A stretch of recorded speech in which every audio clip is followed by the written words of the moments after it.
gentlemen, my name is Connor Visser and I'm the past president of the Interact Club of Clarington. I'm pleased to be with you today to introduce our guest speaker, Franco Skenga. Franco is a proud resident of Durham Region who recently went through some challenging times when his father and aunt were faced with cancer. Franco was inspired by their courage and decided to take on his own fear and help in the fight against cancer. Like many people, Franco has a fear of public speaking. To defeat his fear, he is making an attempt today at a Guinness World Record for the most speeches in one day. He will be delivering 23 unique speeches today throughout the Durham region with a goal of raising $16,000 for the Canadian Cancer Society. Since this is a Guinness World Record attempt, there are some procedures that will be followed. Franco will be making one speech at each of the predetermined venues today. Each speech will be a minimum of 10 minutes in duration. To mark this duration, a bell will signal the start and end of each speech. In order to beat the previous held record of 21 speeches in 24 hours, Franco will be making 23 speeches in 14 hours. To meet this strict deadline, Franco will depart the venue immediately after each speech. Franco and his family sincerely appreciate you attending this speech and your support for this event.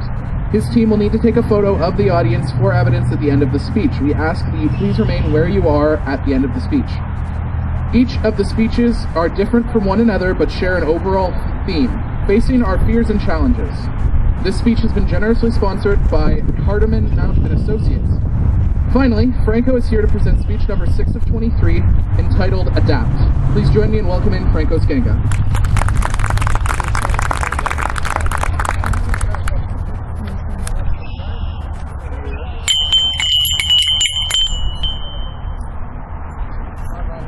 Thank you very much. I'm going to turn this up a little bit. I can't talk that loud.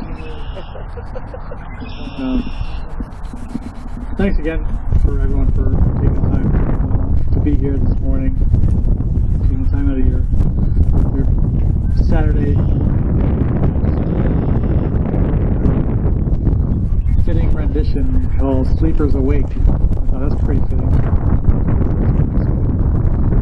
Hopefully a little more awake. We have some pastries that have come just in time, so please enjoy those as well. Compliments of Mama Skenga.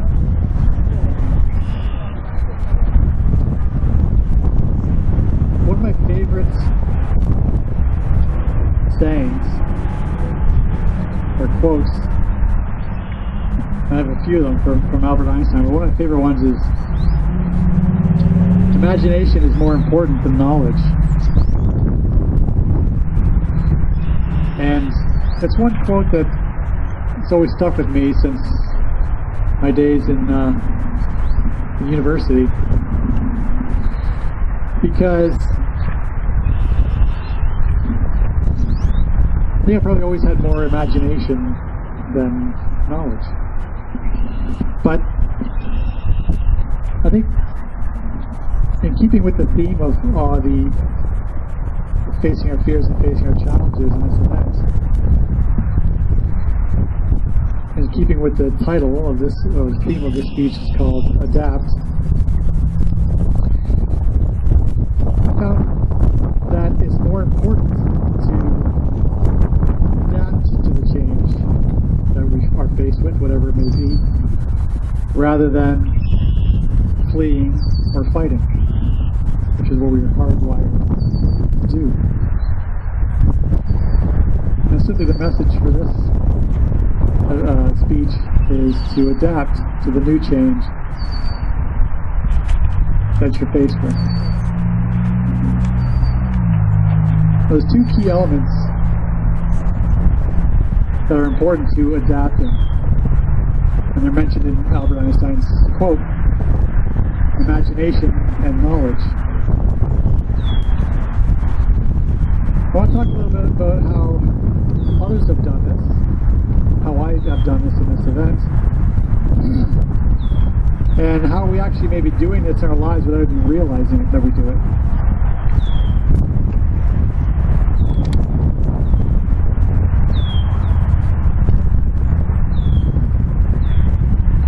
I think it's fitting to talk about adapting in this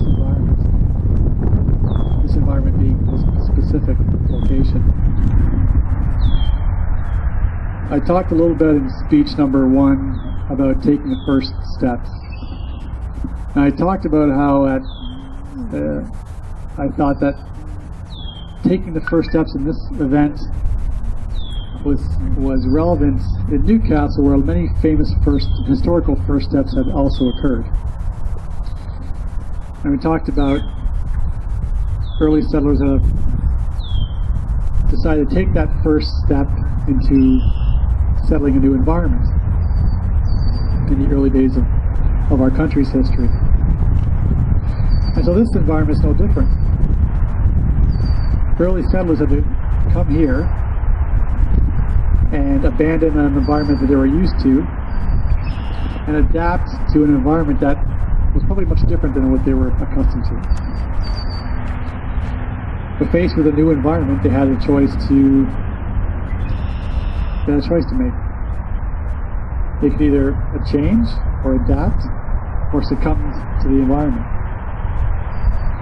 But they used two important elements: imagination and knowledge. Their imagination to adapt the new environment to their specific needs,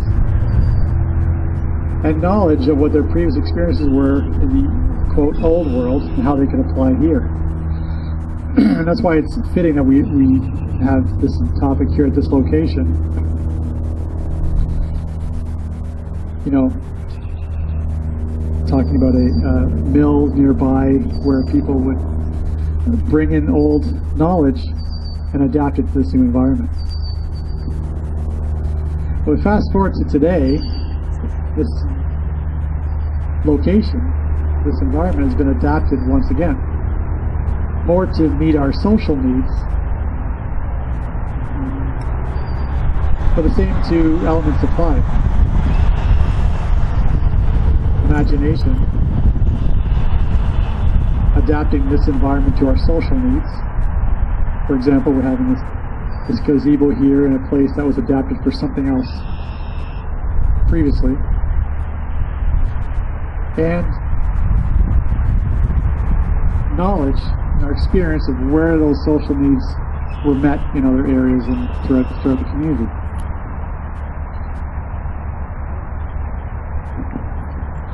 Now, when I started this event, I was faced with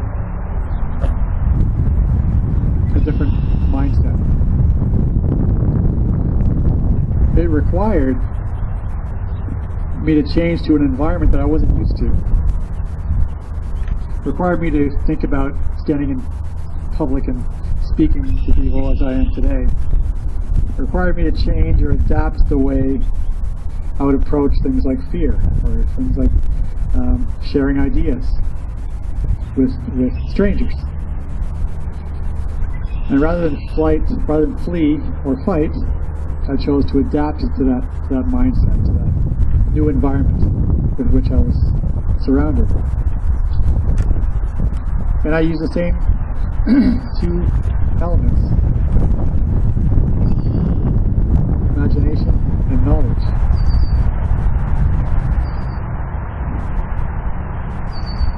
Imagination to identify similar experiences. Where have I ever done anything like this in my life before? Whether it's in my academic life or my professional life and projects and so on. Or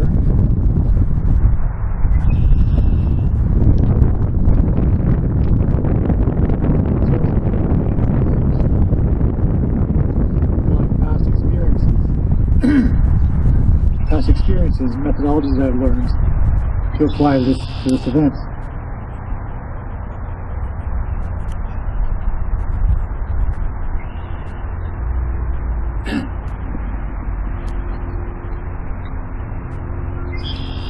Now, I thought I'd adapt this topic to interact for talking about adapting, because your generation is the most accustomed to adapting. Actually, the most accustomed to adapting throughout all of history. You have the ability to adapt faster than anyone else ever could.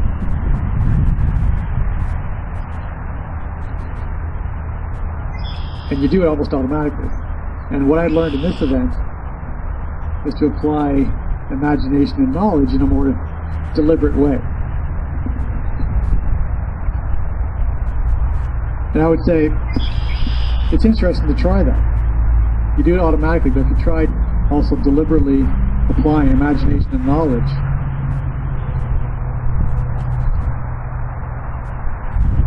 then even more amazing things can happen.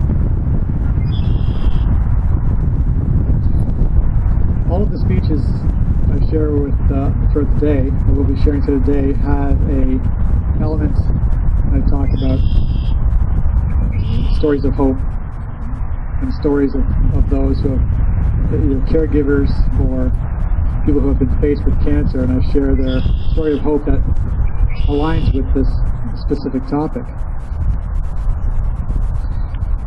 I want to share a story with you of a man named Gary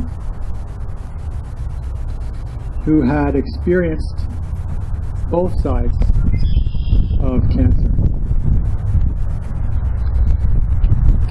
As a caregiver for his wife who had liver cancer, he said he had entered the land of the unknown. He entered an environment that was new to him, an environment that was new to his wife, whether it's a metaphorical environment or a mindset. This journey they shared was new. And during the treatment, they used that time to grow together. 11 months after his wife had passed away, Gary was also diagnosed with cancer. And he had this quote, and I want to share it with you today, and kind of aligns with what we're talking about. And he said, life isn't about how you survive the storm, but it's how you dance in the rain. I want to thank you very much for taking the time for joining us today. Have a wonderful, wonderful day. Thank you very much.